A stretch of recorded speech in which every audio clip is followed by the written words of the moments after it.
A lot of appliances. Yeah. A lot of power sockets. You ready for it? Ready for anything? One more for you. Oh, nice. Sorry, start. Yeah, by all means.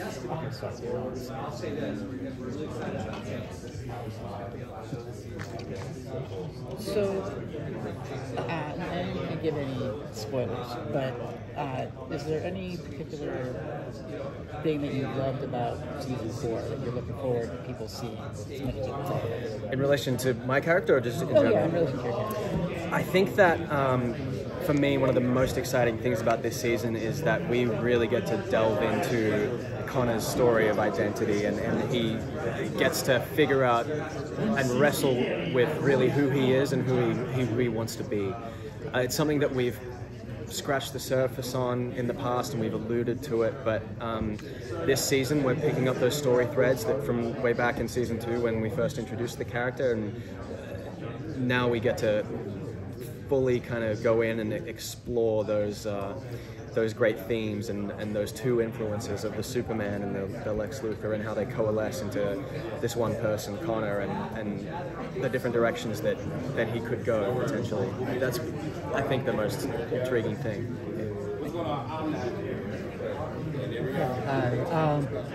My question is, where do we pick up with Connor at the start of the season? Where is he at emotionally and everything else? Well, it's interesting because after the events of season 3, he's just had his first love, he's had his first heartbreak, and I feel like developmentally that was quite significant for him. So he's not the same Connor that he was at the beginning of season 3. So he's kind of learned and he's done a lot of growing and maturing, and in the same sense, it'll become clear when the season is out that by the end of the 4th season, he is so far from where he began at the beginning that it's almost like he's a different person entirely.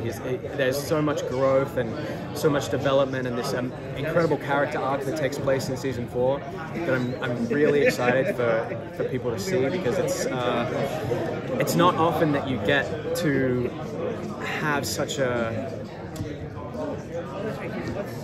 journey, you know, within the one character, within one season of a TV show. So, yeah, I think that's something I'm looking forward to sharing with the audience. Is there an episode that you're looking most forward to fans seeing? Oh, I think there are some bangers this season. There are some really strong episodes. I've seen episode 1. That's the only episode I've seen that was pretty much finished. I think it's great. It's one of my probably favorite episodes of the whole series. So I'm excited for fans to see the premiere. That first episode is really great. But in terms of what's to come, I think for Connor, it's episode 6 that I'm going to be watching keenly to see how people react to that episode. It's tough to talk about without giving anything away, but yeah, episode 6 for Superboy, for sure. I gotta admit that the accent kind of caught me off guard for a second, because on the show, you know. Yeah, yeah, pretty much all of the Titans are Australian or British. Oh, wow. Which is cool. So something that's kind of been in the back of my mind, bothered me for a while, is that you have 2 superpowered beings on the team that can end a lot of the issues that you guys have in like one episode. How do you kind of just like get around like removing Superboy constantly from solving the issue quickly in the show? It's a difficult balancing act for the writers, and it's tough to pull off, because you're right. Any kind of threat that the Titans face, the audience is going to be sitting there going like, hang on, well, couldn't Superboy just do this? And then and you could apply that to Starfire and Raven. And one of the other amazing things about this season is that we're dealing with villains that are incredibly powerful, and they wield dark magic, and fans of the comics and other media will know that Kryptonians are notoriously vulnerable to magic. So one of the big things for Connor this season is coming to terms with that vulnerability, because this is a guy that hasn't been alive for very long, but during that time that he's been alive, he's been invincible. He's never really lost a fight. He's never really had true difficulty. No one's been able to hurt him physically, and all of a sudden he's encountering these people that have these terrifying magical abilities that can really just lay him out. So this season in particular really tackles that issue in a big way in terms of bringing in adversaries that present a genuine challenge and a threat to the Titans.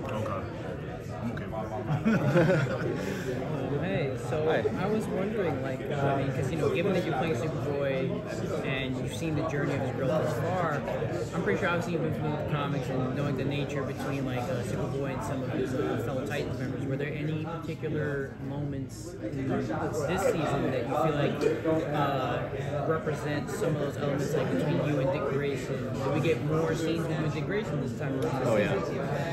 Big time. I think, again, I keep going up all these dot points here, that another one of the great things about this season is the interplay between the characters and those dynamics kind of between the characters within the team. So you've got the brotherly relationship with Beast Boy, you've got the pseudo-fatherly relationship with Dick Grayson, you've got this new kind of budding friendship with Tim Drake, who's now joined the team, and all of these are kind of unique in their own way, and I think fans are really going to respond to those specific little interactions and how those relationships are unique and are differentiated by, you know, within the team.